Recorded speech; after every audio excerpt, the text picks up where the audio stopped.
Bilang bagong kalihim ng Department of Public Works and Highways o DPWH, naniniwala si Secretary Vince Dizon na dapat nang itigil ang internal investigation sa loob ng ahensya.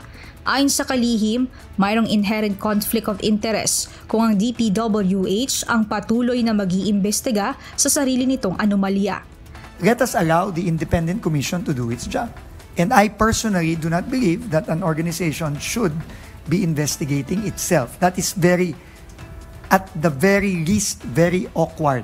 Dagdag pa niya, kapag tuluyan ng naitatag ang Independent Commission ng Pamahalaan ay nakahanda ang departamento na makipag-cooperate sa investigasyon.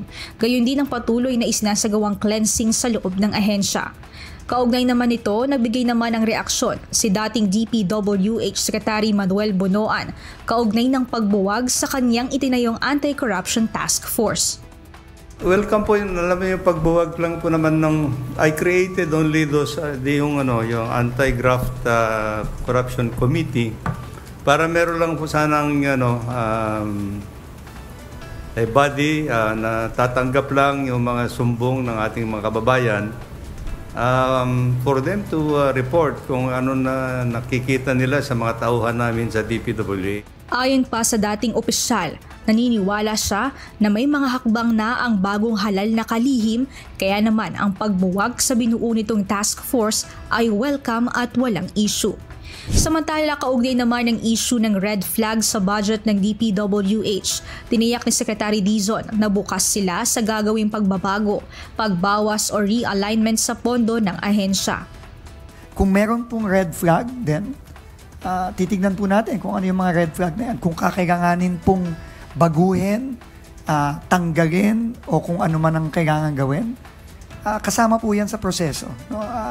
Pero as of now, wala pa po akong nakikita ni isang numero man lang sa budget ng DPWH at kailangan po naming pag-aralan yan at kailangan ko din pong makausap si Secretary Pangandaman, no? At para maintindihan ko. So, kung open ako sa prosesong yun, of course, lahat po tayo ay subject sa budgetary process ng Kongreso.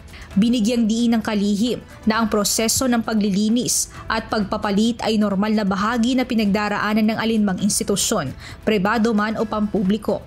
Bagamat alam nila na magiging mabigat ang kakaharapin sa proseso ng ahensya, ay handa silang makipag-cooperate upang muling maibalik ang tiwala ng mga tao. Mia Alonso, UNTV News and Rescue.